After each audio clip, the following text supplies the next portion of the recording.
In November of 1998, the executives of America's four largest tobacco companies raised their right hands and swore an oath. They were at the center of a $200 billion reckoning, forced to pay for decades of lies regarding the health impacts of their products. Tobacco had been shaping human civilization for over 12,000 years before anyone successfully held its purveyors accountable. Long before it became a source of litigation, it was a centerpiece of the ancient world. Archaeological evidence places the earliest known use of the plant in the high deserts of Utah.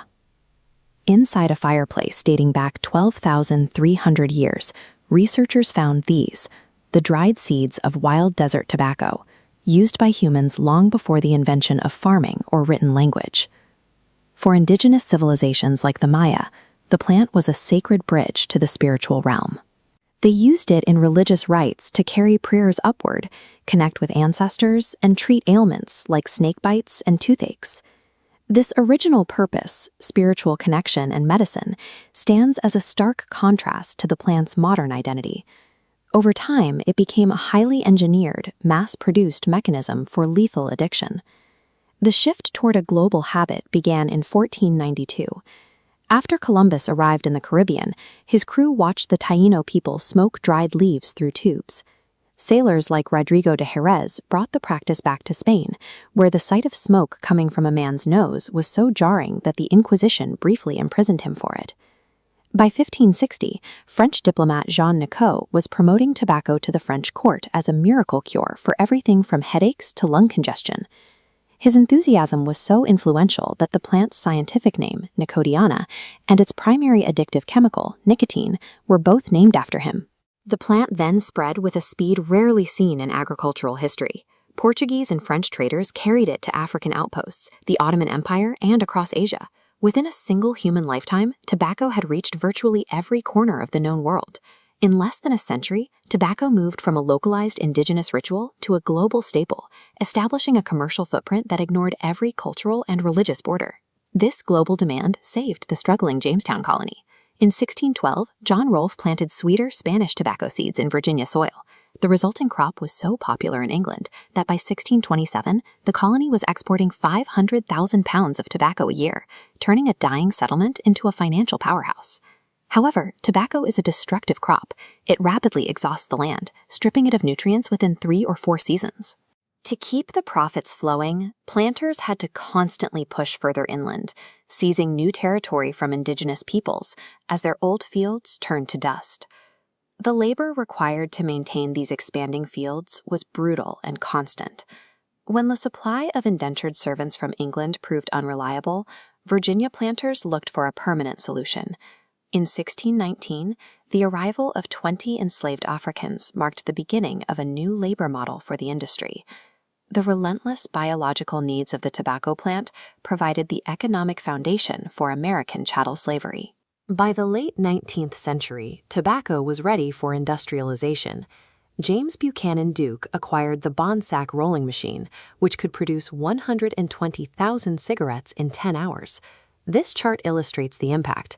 Labor costs for 1,000 cigarettes plummeted from 96 to 8 cents. Duke used those savings for a massive advertising blitz.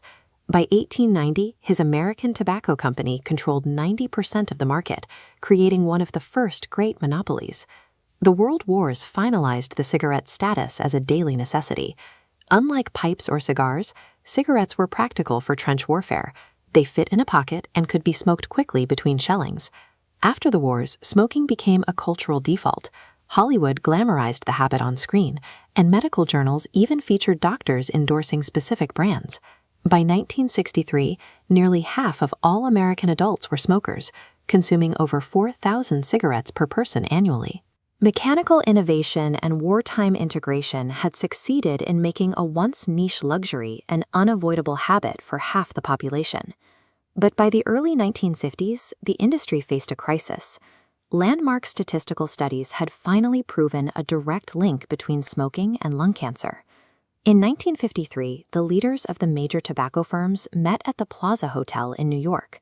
They hired a PR firm to develop a strategy that didn't argue for safety, but instead focused on manufacturing doubt about the science. They funded the Tobacco Industry Research Committee to release statements claiming the evidence was inconclusive. For decades, they told the public that the question of whether smoking caused cancer was still open, even as their own internal research confirmed the danger. The deception faced a major public blow in 1964. Surgeon General Luther Terry released a report concluding that smoking was a direct cause of lung cancer and a major contributor to heart disease, shocking a nation where 42% of adults were active smokers. This effort established a playbook for corporate scientific denial.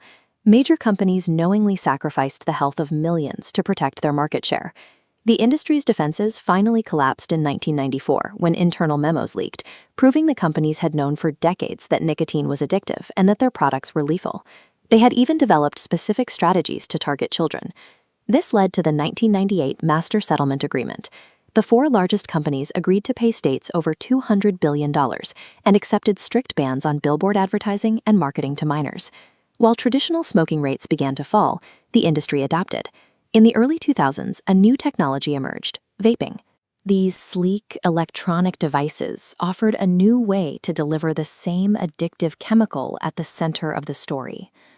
By 2024, over 1.6 million American students were using e-cigarettes.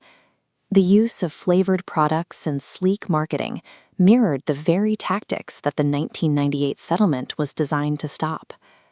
Despite centuries of regulations, lawsuits, and millions of deaths, the core mission of the industry, engineering nicotine addiction for profit, remains constant. The technology has changed, but the cycle continues.